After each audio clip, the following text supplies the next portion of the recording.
Ng bagoong guys. Ayan ang mga sangkap ko. Binibigay ko na sa inyo ang sikreto. Yan, yung bagoong, yung alamang.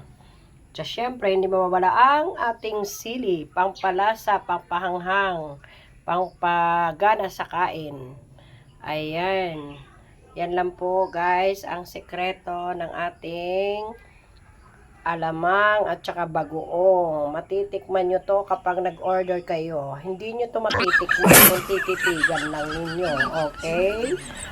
Mag-order ka para matikman mo. Ganun yun. Itin muna natin itong taba para masarap sa bagoong. Itos na yung baboy. Linagay na natin ang sibuyas bawang. Ayan. Kailangan lutaw talaga sa mantika. Yan na yung finished product natin ng bagoong.